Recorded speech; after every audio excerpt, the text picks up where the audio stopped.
For most beginners, holding the guitar feels awkward and sometimes uncomfortable, and sometimes it can really affect the way you're playing with your left hand and with your right hand. So it's very, very important to be relaxed, back straight, shoulders relaxed, so that you can focus on developing muscle memory for your left and right hand. In this video, we'll talk about how to hold a guitar properly.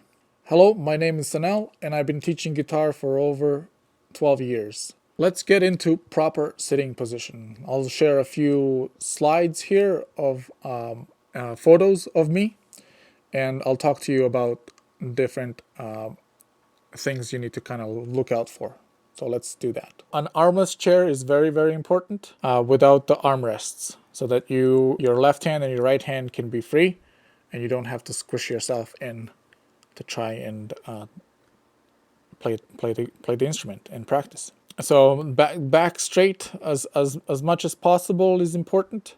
Sometimes it's really hard to do that, but try to have your back straight, and I'll show you ways how you can achieve that. Try not to use the back of the chair here. Try to keep your back straight, and you don't want to be slouched over. So we have two positions. So the first position will be talking to you about is called the folk position, which raises the right leg. And here I have my footstool as well raised up a little bit higher, and I am not leaning on the back of the chair. So I do have my shoulder a little bit raised here, and that is just because this guitar, I really like this guitar, but it has a large bout here. This is a dreadnought. So there's different sizes for guitars, and so some of them may be smaller here, but still the same here. So you may need to experiment and see with that if you get a shoulder that's a little bit out of whack or higher like this. And then you can also see that I have a really good angle on my fretboard here. So the rule of thumb that I use is you're going to try to do an eye level with one of the pegs here. So sometimes this peg will be even higher, then I get even more of an angle. This is more for a classical guitar position that I'll share next here. It's much easier for your wrist. You see how the wrist is kind of straight? It's almost straight. The straighter the wrist, the better. You don't want to be going inwards with the wrist. So this is too far in, and this will be like too far out. So you want a nice straight wrist, and you can curl your fingers on the fretboard. In the next image here for the same position, you can see that my back is not fully straight, but I tried to get as straight as possible, and then you can see that my kind of elbow is and my shoulders out a little bit. There's a little bit of an angle on the guitar, so watch the angle when you're learning. The angle is important when you're starting to learn, for you to be able to see the fretboard and see where you're putting your fingers. But as you play more and more, you want to try and straighten your guitar out a little bit more. So I have a few contact here with the elbow, my leg, and then also my chest on the front. So as long as the guitar is kind of nice and in place and it's not moving around, I think you're good. So try to remember having your fretboard on an angle like I showed you in the previous picture here. I think this is very important. Okay, so let's go on to the next position, which is the classical guitar position. So here is the classical guitar position, and as you can see, my left leg is raised on the footstool. So the footstool, if you don't have a footstool, you can use some books. You just kind of stack them up, or any kind of stool that you can raise your leg up. And depending on the guitar type, for a dreadnought, I really need a lot of space here to place my guitar here.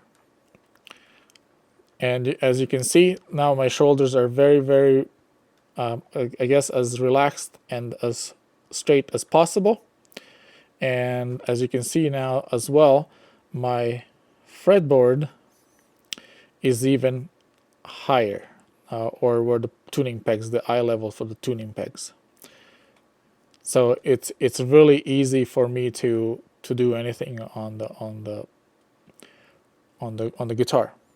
The only thing here with the steel string acoustics, the neck is a little bit longer than, say, a classical guitar. So, but it's not. It's probably about an inch and a half, maybe 2 inches longer. So it's not a big deal if you can position yourself so that you can reach the first fret here with your first fingers, and you can kind of manipulate that if you need to. You can always kind of move it a little bit to the side. So this position is very good if you're not using a strap, and I'll have some pictures for the strap as well. Now you may be wondering what is a good position for you and your guitar type that you have. You're gonna have to experiment with that. So whatever feels comfortable and you can kind of play your music without any pain in the shoulders, pain in your back, and all that stuff. So you're gonna have to kind of see what works best for you. I don't have a definite answer. For some students really like it lower, and then some students like it higher. So it depends on what you're doing. If you're trying to reach towards the higher frets, maybe you want it higher. When you're trying to reach towards the lower frets over here, meaning in sound, in pitch, this is lower, going towards the ceiling. You may want it a little bit lower, right? So experiment. That's all in experimentation. You have to see what works best for you. Okay, let's continue on with the next part. The question is whether or not we should use a strap.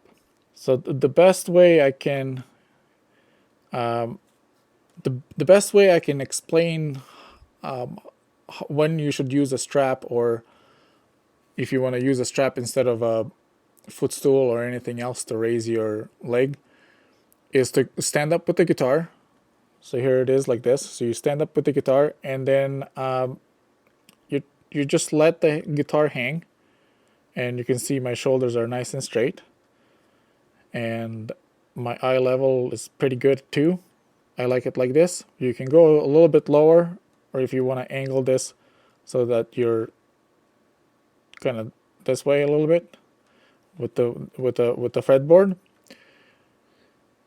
So you always want to try and simulate this position. So when you're sitting, you kind of place the guitar in the classical guitar position, and now both of my feet are on the ground, and this is great if you have back pain.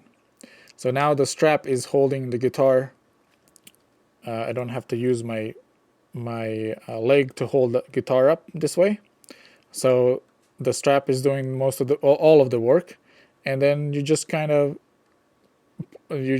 try to maintain your position this way while you're learning the left hand and the right hand techniques. So here's the side view of me standing with the guitar, and it's nicely supported. My right arm is supported, my left arm is supported as well, and you're always trying to make your back as straight as possible.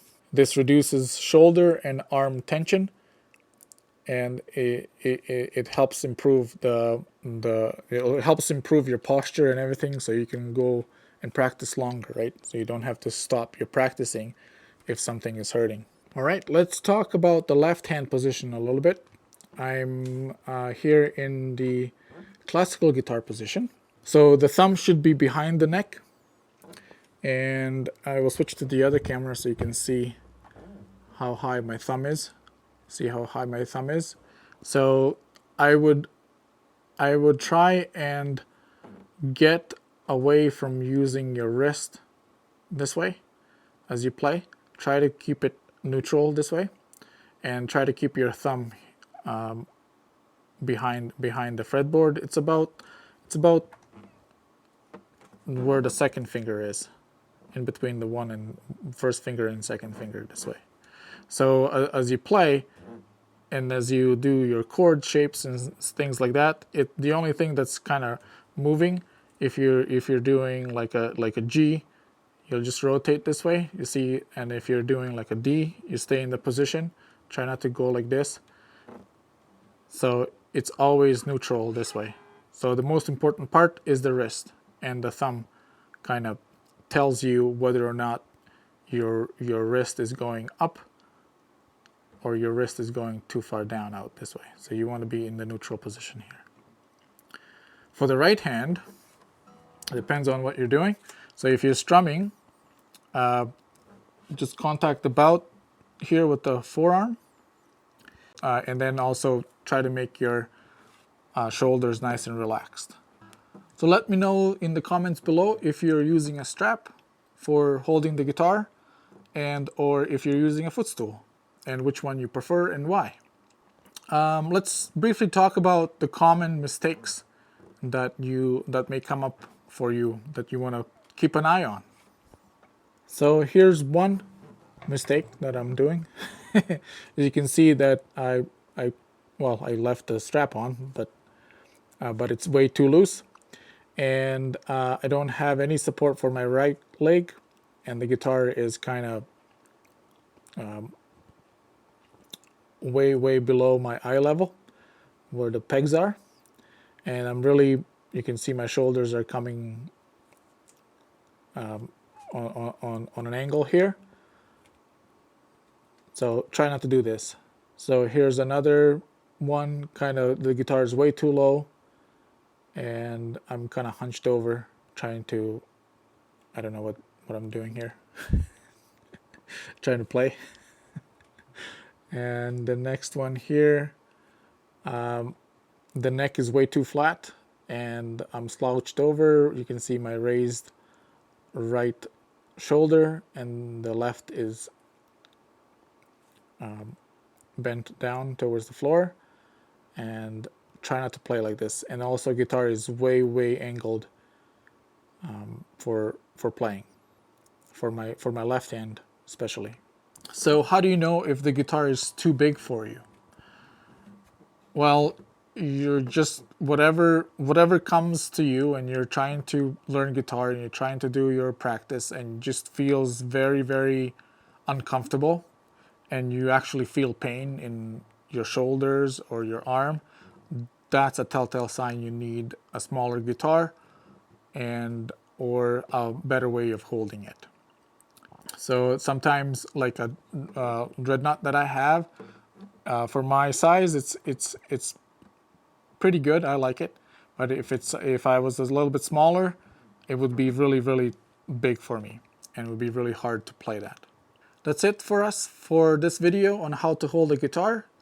If you like more step-by-step lessons, please subscribe, and also please share this video with somebody that may need to look at it, and you can help them and I can help them that way if they're struggling with how to hold a guitar. Please check out this next video on left hand technique guitar lesson.